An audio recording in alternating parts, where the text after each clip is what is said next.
పశ్చిమ గోదావరి జిల్లా పాలకొల్లు ఎంఆర్ఓ కార్యాలయం ముందు జర్నలిస్టులు ధర్నా నిర్వహించారు. రాప్తాడ్లో ఏబిఎన్ ఆంధ్రజ్యోతి స్టాఫ్ ఫోటోగ్రాఫర్ శ్రీకృష్ణపై దాడిని పాలకొల్లు ప్రెస్ క్లబ్ తీవ్రంగా ఖండించింది.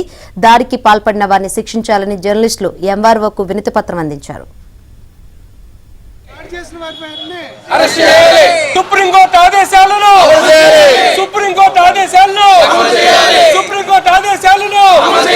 విలేకరులపై జరిగిన దాడులను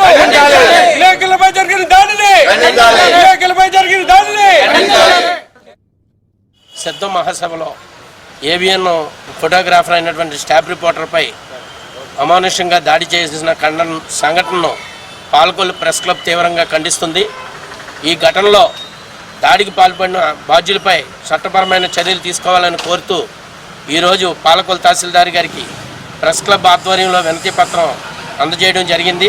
ఈ ఇటీవల కాలంలో పాలకొల్లు ప్రెస్ క్లబ్ పరిధిలోని మా ప్రెస్ క్లబ్ కోశాధికారి సాక్షి ప్రతినిధి పైన కూడా ఇటువంటి దౌర్జన్యకరమైన ఫోన్ కాల్లో దౌర్జన్య సంఘటన జరిగింది.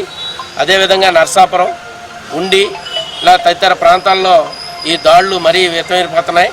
అందువల్ల సుప్రీంకోర్టు ఆదేశాల మేరకు పోలీసులు కోర్టు ఉత్తర్వులని అమలు చేస్తూ దాడికి పాల్పడుతున్న బాధ్యుల్ని కఠినంగా శిక్షించి కేసులు నమోదు చేయాలని పాలకొల్లు ప్రెస్ క్లబ్ కోరుతోంది. ఒక రాప్తాడు సంఘటనే కాకుండా రాష్ట్రంలో ఇటీవల పాత్రికేయుల మీద దాడులు నానాటికి పెరుగుతున్నాయి.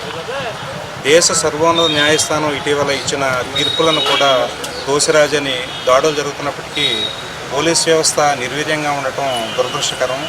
రాప్తాడు సంఘటనలో ఏబిఎన్ స్టాఫ్ ఫోటోగ్రాఫర్ ప్రాణాపాయ స్థితికి వెళ్ళారంటే పరిస్థితులు ఎంత దారుణంగా ఉన్నాయి. పాత్రికేయుల యొక్క క్షేమానికి ఎంత భంగం హానికరం కలిగిస్తున్నాయనే అంశం తేటతెల్లమవుతుంది.